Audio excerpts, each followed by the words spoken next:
Hi folks, and welcome to another episode of Checking It Out with the GMB from the Panthers office. My guest this week on the couch, Paul Swindlehurst, scored his first Panthers goals last weekend. My guests this week include Cam Jansen. There's even a sneak look at his fiancée, Kate, as well. Cam Jansen's with us on the couch. Dan Green's with us as well. We're doing analysis in just a moment. Eddie's on the gallery, and we've got guests from ISD and ETS, both with competitions for you to enter to win tickets for a big Panthers game. But it was a big Panthers weekend last weekend, and the GMB Panthers went to Sheffield on Sunday after beating Coventry on Saturday. The next home game is also against Sheffield, but we're starting this week's show with a look back on the game in Sheffield, which resulted in a resounding victory for your GMB Nottingham Panthers.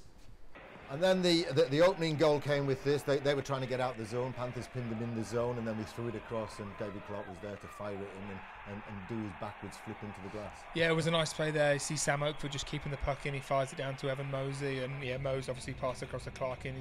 He's not going to miss from there. So yeah, really nice goal and really nice celebration. And then there was an incident where a couple of them sandwiched David Ling, and Cam Jansen stepped up to the plate with Fitzgerald. Yeah, another great fight from Cam. Obviously, Linger got pushed around a little bit, and Cam didn't like that. So, fair play to Fitzgerald. He obliged, and two really tough men doing what they do there. Really great fight at centre ice. I'm sure the fans loved it, and obviously, it gets us going, knowing you've got someone out there sticking up for you. So, another great heavyweight fight. Was a good fight. Cam's got a cut on his nose. We're going to see that when we get up close to him on the couch. But that's the visor, because the visor cuts in and what have you. But they did, and then they tap each other on the pads afterwards. I've got a feeling they weren't saying good job or whatever. They might have been saying good job, and don't forget you owe me one at home next time you play. Yeah, I'm sure. Obviously there's a lot of respect with those guys, and it was a great bout, and great respect to both of them. And yeah, there's obviously a lot of respect between the two of them. So it was really good to see. And then Panthers clear their zone, bring it down, and we were changing on the fly, and Mo joins in and with speed gets up to Andy Bombach. Andy drops it off, and Mo cuts inside, and boom, 2-0.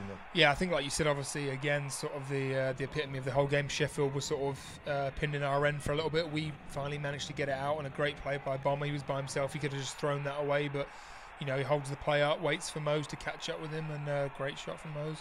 And then the third goal came in the second period, and it was Jeff Waugh jumping into the play and finishing off at the back goal. The youngster Brad Day was a little bit out of position. He kind of followed the play and then didn't get the lateral movement, as you guys call it, to get across the goal quick enough. Yeah, I think obviously it was a good play there down the wing, and he made the first save, and the puck squirted free, and he couldn't quite get across. But it was great by Wazi to be following up the play, and we've obviously missed that with him being out. So hopefully he can chip in with a few more. It was good to see. And then Panthers made it 4-0. That saw off Brad Day when they came through, and I think it's Andy Bombach who finishes off. Yeah, that's a great shot there from Bomb. I was just trying to see who was in front of the net there, who's a little bit of an unsung hero. Now Nottingham had a big power play at the start of the fourth, but the game was done by then, Dan. There was no need to worry about it, and Panthers were in cruise control. They were kind of home and hosed at 4-0. They pulled Brad Day, and it was a 4-point weekend that took Panthers to the top of the standings. Thanks, Dan. More analysis with Dan later in the programme, when Eddie will join him to look at the Coventry game. But right now it's time to join our big guests, none other than Paul Swindlehurst and Cam Jansen on the couch here at Checking It Out with the GMB from the Panthers office. Thanks, guys. And of course, on the couch, it's Cam Jansen and it's Paul Swindlehurst. Cam, Sheffield, last weekend, 13,500 people watched the Panthers in 2 games, home to Coventry and away to Sheffield. That's what you came to us for, wasn't it? Yeah, I mean, that was, even playing in Sheffield's a cool place to play one way or the other. And, the crowds have been great at home. And to walk in that building, even though it's tough to play in, it still pumps you up and gets you motivated because that crowd's loud. And I hear our fans, too. They were packed in that corner over there. We hear them from the bench for sure. Now, we've got Sheffield coming in here next home game, a week on Sunday. And by my calculations, if the rate of ticket sale at the moment, as reported by the box office, suggests that one might be sold out in the bowl by this weekend, a week in advance. Oh, wow. I mean, that just shows, 2 fun teams to watch. I mean, they're a good team. They play physical. We're a good team. We play physical. And we're both exciting to watch. Both have good firepower, great goaltending. Just big rivalry, and I've noticed that from day one when I got here, even talking to people on the streets, and you mentioned Sheffield, and they give you that look like, hey, you don't even bring that name up. So I like that. I think that's cool, and we're always excited about playing them. Yeah, it is a swear word in Nottingham. Yeah, in ice hockey. Parma language. Yeah, you and Paul, you've now had 2 league wins against the Sheffield Steelers. After 2 very narrow cup defeats, we think those series are going to be tight all the way through, don't we, Swins? Yeah, definitely. The rivalry's huge here. Each game we play against them is tough. They had the 2 cup wins, but we've got the 2 league wins. So, yeah, it's hard work against them. It's good fun. That's why one of the reasons why I came here to play in this conference, and especially against Sheffield to play against them, because the rivalry is huge between them, and it's an enjoyable game to play. Are you more comfortable with it now? Because first few times that you're a young man, you're new to the Panthers, you were new to this conference, as you say. You were pretty new to that level of atmosphere, that number of fans in the crowds and what have you. It must take some adjusting to. Yeah, it's totally different going into a game when there's 6,000 fans watching you rather than 1,500, 2,000. The noise gets to you, but it's great fun. It's like a whole different thing. You can't really put it into words until it actually happens, and it just fills you up with a good feeling.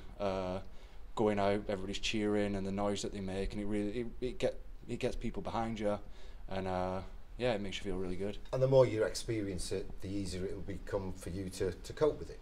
Yeah, definitely. The teams are better this year. Every team's better this year. The league's closer. So the fans really do help when they get behind us, and they keep us motoring on, and keep us, when we score a goal, they get behind us again, and it just builds and builds and builds. Cam, you've experienced playing in front of big crowds. What's the smallest crowd you've played in front of? Pretty small. I mean in the pros, not juniors and what. In the American League? Yeah. Well, I mean, Albany, even though the fans, the loyal fans were great there. I mean, Devils didn't promote. They didn't care about bringing fans in as much. So some of those nights, and Kate, my fiance, could attest this to. There was probably a couple hundred people there. Depends on the weather too. I mean, the weather changes drastically up in Albany. So some nights, I mean, you're not playing in front of anybody. So it's like you go out there like practice, and you're playing a team. So it was tough. It's tough to get up. It's tough for the other team too. So I played on both ends of the spectrum, big time. Now, just to make you feel more at home and remind you of Albany, we're going to Edinburgh. No, I don't mean it. Honest, Scott, I know you got some fans up in Edinburgh, and we'll be taking a few busloads of fans up there, but it will be a contrast this weekend. Edinburgh away, it's a massive ice surface, it's a massive big air hanger of a barn, and, as Corey says regularly, the life is sucked out of the games from the first face-off. Yeah, you got to be able to cope with that. But the one difference is it's Edinburgh. I mean, a beautiful city. I mean, it's better than going to Springfield, Massachusetts. A big difference. Springfield looks like. You're not missing out on anything. But that's the difference to me. So yeah, the crowd might not be there or whatever, but the city's great. So it'll be a great experience for me. And I haven't been up there yet. I haven't been to Scotland yet. So I'm really excited about that. So that's the difference for me. Yeah, there might not be that many people, but you're in Edinburgh. Don't forget your passport, or you'll have to sneak it in the luggage rack. Oh, good thing you told me that. Oh my God. I'm joking. Really? It's a standard hockey joke. I'll bring it anyway. We've hidden a few imports in the luggage rack before. I think Greg Haddon was in it for about 6 hours. But do I need to bring my passport though? No, you're okay. All right. You're all right. You just have to wear a kilt. You got me. You got me. Swins, we know there'll be travelling fans. They will be making noise in that barn, and they made a lot of noise in our barn last week. Not least when you scored your first goal. Yeah, I know, it was nice to get.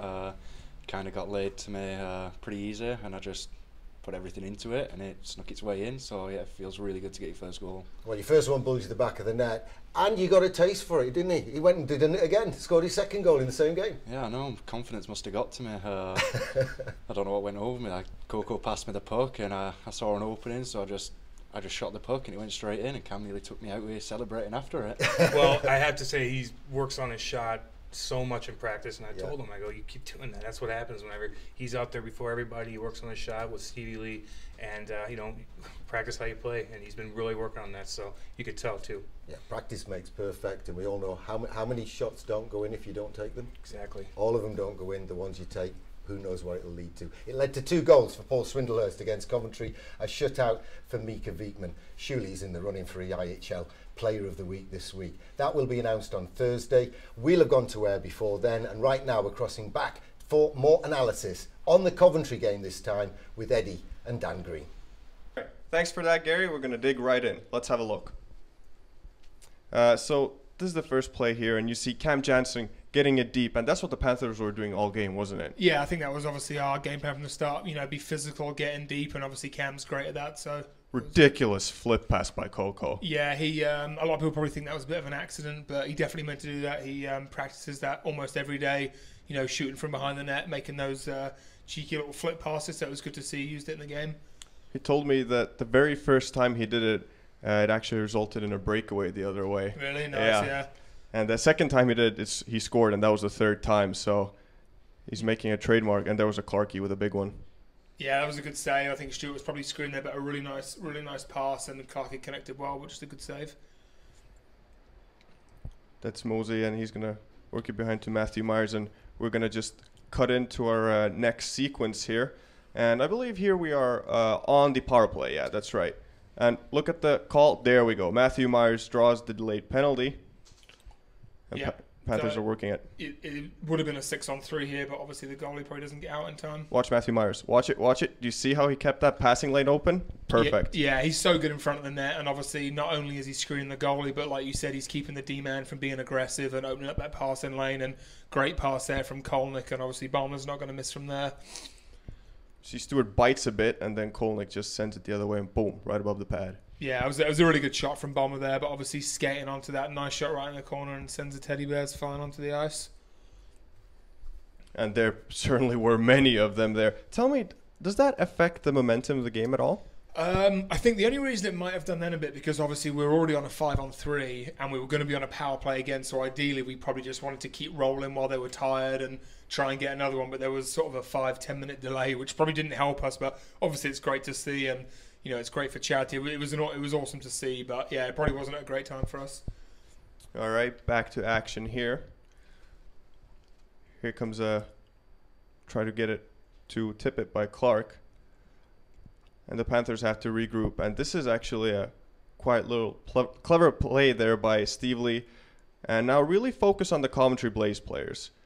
1, 2, 3, 4 on the goal line or below. Leaves Swinney open at the point. Yeah, it was a great quick up there. Oki went back, got the puck really well to Stevie, and Stevie fired it up the middle. I think it sort of maybe caught him on a bit of a change. And like you said, they were, as you can see there, they're all behind the goal line. And Swinney just walked into that one. He's, like they were saying earlier on the show, he's got a great shot, and he, hopefully he can use it more now. But he just walks onto that one and rips it. No chance for Stewart. That's quite a way to score your first goal as well. Very impressive indeed by Paul Swindlehurst there. And now we're going to see the third goal here. They're going to come in 5-star back checking from Andy Baumbach. This is the second period, so the goals have changed, and boom, 2-0.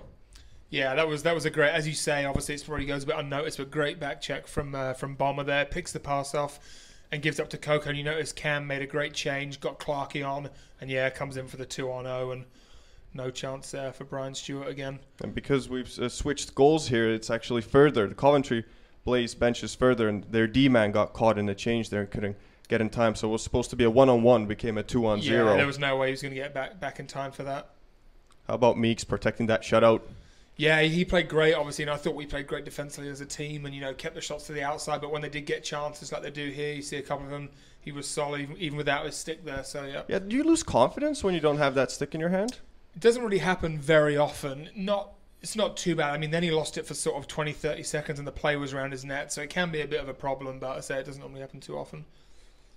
Mosey's got the Jets on here. I think some were expecting the pass to Clark, but he tried to go all the way himself. Yeah, great speed from Mose. I think in that situation, he's almost going so fast, and it's hard to kind of take a look up and spot some there. Obviously, Clarkey was there, but I'm sure he couldn't see him. Now watch this. Cam, he's going to go and challenge the point man, and there, he gets the puck turned over, and a 4-on-2 the other way. How about that? Yeah, great work again from Cam, doing all the dirty work and getting the puck out the zone, and then allows the offensive guys to go the other way and make plays. Look at Stewart's left leg. I think it was loaded. He had his skate on the ice. He was maybe looking to have a butterfly slide the other way. Look, it's ready there.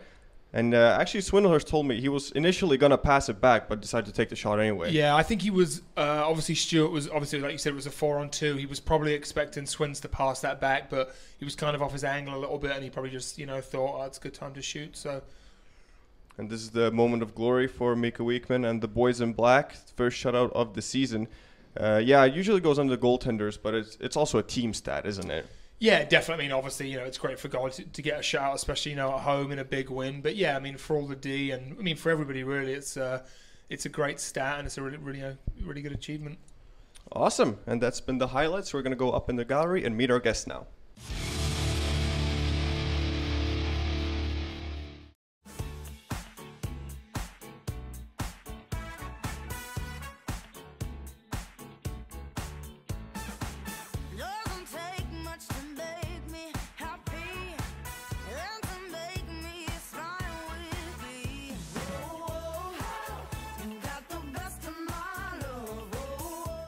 Fiat 500, the icon reloaded. In Fiat showrooms now.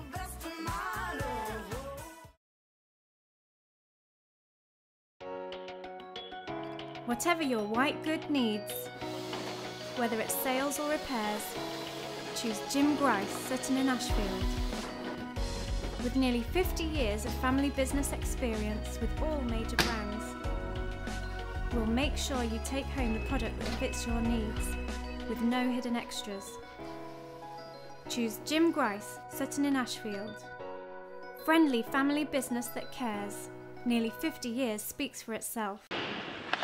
I'm Jeff Dimon, and you're watching Checking It Out from the Panthers office with the GMB.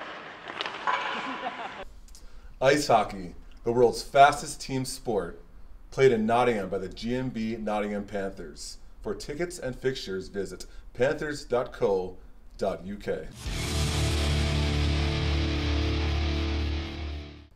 We're here on the Chick Zamek Gallery with me, Joanna, and Paul. We're going to talk to you first, Joanna. As you can see on your shirt, you have the ETS logo. So you're from Eden Tires and Servicing. You're actually running a social media competition. Can you tell us about that? Yeah, we've got a social media competition with you at the minute. It's to win 10 tickets to the Sheffield Steelers game with the Panthers on the 27th of December, if I'm remembering rightly. And that's not just regular bowl tickets, is it? No, that's to use our hospitality box, so it's a fantastic view of the whole arena. So yeah, should be a really good night, and it's for 10 tickets, so yeah. 10 tickets, if you can caption the photo of Jeff Dimon. Be creative, and Joanna and I will choose the winners for that. Now, talk about ETS with us really quickly, because earlier on we actually did some filming at the National Ice Center with some cars, didn't we? What happened there? We did. We tested winter tyres on ice with the Panthers in your little smart cars, which was fantastic. And yeah, winter tyres definitely won. Yeah, it was quite clear. Well, tell us, Eden Tires and Servicing, how do you guys get involved with the Nottingham Panthers? Where does the cooperation start from? I think, to be honest, it was from the teddy bear toss last year. We donated 50 teddies, and then since then we went on to be a helmet sponsors. So it was all from then. Yeah, and you guys donated more teddy bears this year as well. It was fantastic. Did you enjoy the teddy bear toss? Yeah, it was fantastic. Yeah, it's good fun. Awesome. That's Joanna from ETS. Now, to my right, we have Paul from ISD. First of all, tell us, we've seen you on our boards, ISD. What is ISD? ISD, we are a digital marketing agency based in Nottingham. So we offer SEO, pay-per-click, social media, branding, blogging, all that for your business website, basically. Our aim is to get you that traffic that you need for your website. And just quickly, could you tell us, you've been at the games, do you have any particular favorite players from the squad? I've been watching Panthers now, for 4 or 5 seasons. Lacko's always been my favourite player because of how his time on the puck and how he passes it. So yeah, I mean, the new guys this year are looking great. Good team, so looking good. Now quickly back to social media. You're also running a competition, ISD, and what do you have to do to win some free tickets? Yeah, it's basically just designing our match day advert in the programme for the 27th of December game. Just design it, we'll choose the winner, and you get to again have the prize is, what is the prize? That's a good question. 4 tickets. 4 tickets, that's it, 4 tickets, and that'd be great. Great prize. Have you gotten any entries yet? Yeah, I got a few, some drawings, and some came online. So yeah, all good stuff. Awesome, folks. If you want to win some free tickets to see the Panthers, ETS and ISD are helping us arrange that for you. Now we're going to go back to the couch with Gary, Cam, and Paul.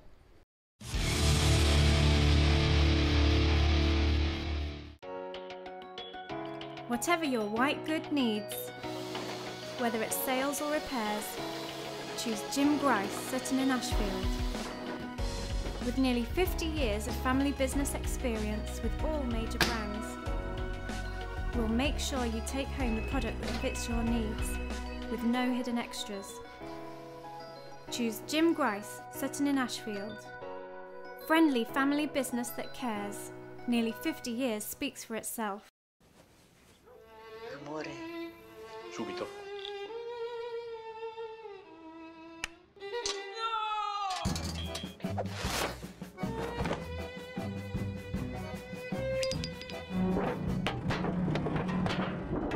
Say hello to the all-new Fiat 500X. The Italian crossover, ready for action in all Fiat showrooms from April 24th.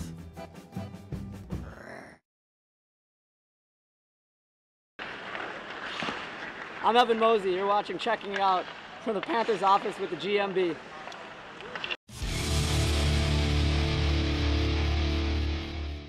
And we're back with Checking It Out with the GMB here at the Panthers office. We've got Swins and Cam on the couch with us. And let's talk about the teddy bear toss and our fans. I mean, you'll have been in them before, Cam.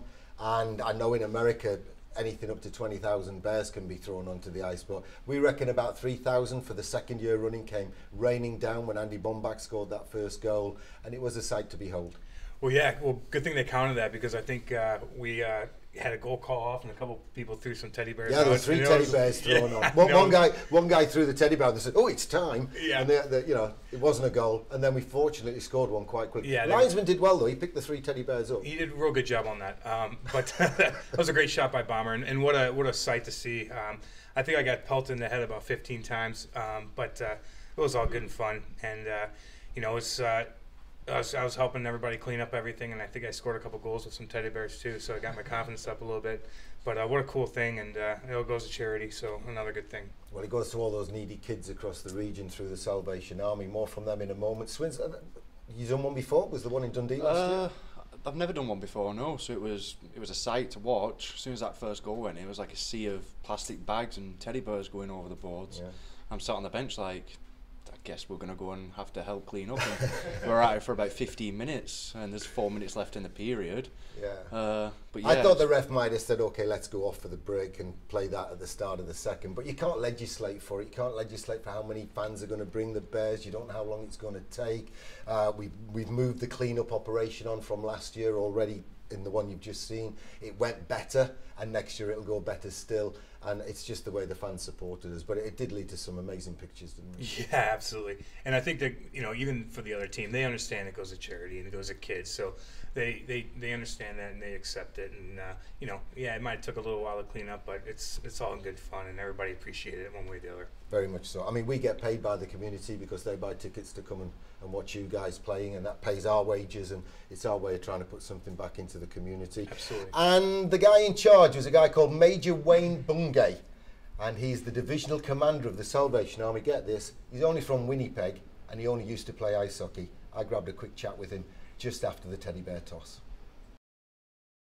Ladies and gentlemen, this is Major Wayne Bungay, Divisional Commander of the Salvation Army. You're taking over the teddy bears from us now, Wayne. Pretty special, our fans are pretty special, and they've given you quite a few Christmas presents for needy kids.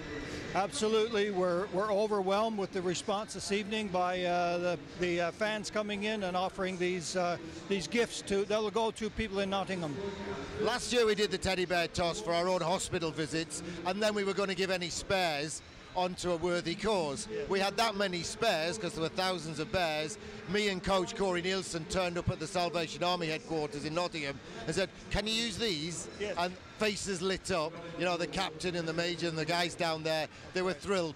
There are a lot of needy families in the area. Yes, there are, especially around this time of year when you want every family to have a good Christmas. It's the season for giving. and the season of love, and so this is a great way for the Panthers, their fans, to show love to the city, and we're grateful to be one of the agents to do that.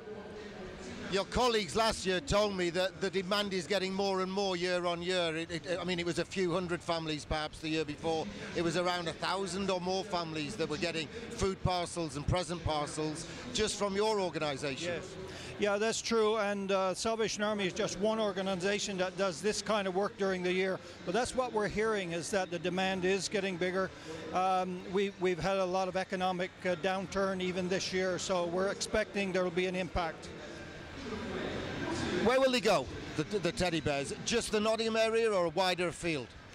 We're going to be using them in Nottingham because it's the Panthers that are offering this gift to us. But also, if there are areas outside of Nottingham, we're certainly going to try to spread that joy around as much as possible. We won't see any city or town go on service this year. And your message to the fans? Oh, go Panthers! And thanks for those teddy bears. But listen, here's the secret. Wayne is from Winnipeg, and he used to play ice hockey.